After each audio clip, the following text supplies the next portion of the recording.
শবে বরাতে হালুয়া রুটি খাওয়া বেদাত হারাম, সঠিক সমাধান চাই। শবে বরাতের সঠিক আমল কি? শবে বরাত এটা আল্লাহর কথা। আল্লাহ তাবারক ওয়া তাআলা বলেন, ইন্না আনজালনাহু ফি লাইলাতিন মুবারাকা। এই নিসফু শাবান, এই শাবান মাসে এই যে প্রশ্ন আসলো শবে বরাতে হালুয়া রুটি, অনেকে এগুলো উঠে যাচ্ছে। তো এগুলো দেখা যায় আমাদের মধ্যে কালচারের মধ্যে নেই, এগুলো মুসলিম কালচারের মধ্যে ছিল, এখন সবাই মানে। সুবহানাল্লাহ বলবেন না? সুন্নি ঘরানা বলেন, সুন্নি মুসলমান বলেন, কওমি মুসলমানরা বলেন, সব ঘরানা এখন সবাই মানে। যেগুলো মানে না ওগুলো হলো আবু জাহেলের উত্তরসূরি। দেখেন, নিসফু শাবান বলা হয়েছে। আমার আল্লাহ বলছেন এই শাবান মাসে এমন একটা রজনী আছে যে রজনীতে রাব্বে কারীম প্রথম আসমানে এসে বলতে থাকে, কোন বান্দা আছো আজকে আমার কাছে চাও। সুবহানাল্লাহ বলে। আল্লাহ দিতে চাইলে বান্দা, না নিতে চাইলে তার মতো বদকিসমত কেউ আছে? আওয়াজ দেন, আছে? হালুয়া রুটি এটা তো এখন উপলক্ষ নিয়ে সমস্যা আর কি, যে একটা উপলক্ষে কেমনে হতে পারে। আপনি যখন কোনো বিয়ে শাদী হয়, ওই বিয়ে শাদীর মধ্যে উপলক্ষ করে পোলাও রান্না করলে ওটা কি হারাম? খাবার খাওয়ানো সুন্নাত, খাবার নিজে খেলেন অপরকে খাওয়ালেন সুন্নাত। শবে বরাত সুন্নতের অংশ হালুয়া রুটি খাওয়া। শত শত বছর ধরে ইমামগণরা, মুসলমানরা পালন করে আসছে, আমাদের বাপদাদারা পালন করেছে, এখন সৌদি আরবের মধ্যে পালন হচ্ছে। সুবহানাল্লাহ বলবেন না?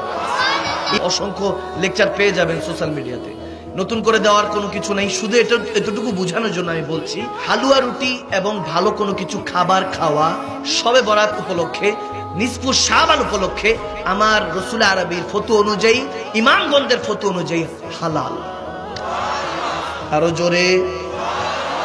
এই দিনে শবে বরাতে আপনি নিজেও জানেন না, আপনার ভাগ্য নির্ধারণ করা হয়। এটা ভাগ্য নির্ধারণের রাত্রি বলা হয়, যে শবে বরাতে নিসফু শাবান যেটাকে বলা হয়েছে, ওই নিসফু শাবান ওই দিনটাতে, ওই রজনীতে ভাগ্য নির্ধারণ করা হয়। আল্লাহ তাবারক ওয়া তাআলা ফেরেশতাদেরকে ডাক দিয়ে বলে, এই বান্দার আগামী বছর শাবান মাসের এই রজনী আসার আগ পর্যন্ত তার ভালো মন্দ যা কিছু আছে এই দিনে নির্ধারিত হতে থাকে। সুবহানাল্লাহ।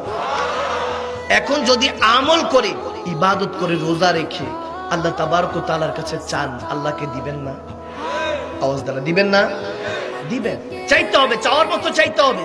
আপনি কাজী নজরুল ইসলামের গীতের মাধ্যমে চান না, আল্লামা ইকবালের শায়েরির মাধ্যমে চান, জালালউদ্দিন সুয়ুতির কাসিদার মধ্যে চান, আল্লামা জামির কাসিদার মধ্যে চান, ইমামে আলা হযরত আহমদ রেজার শায়রানা কালামের মধ্যে চান।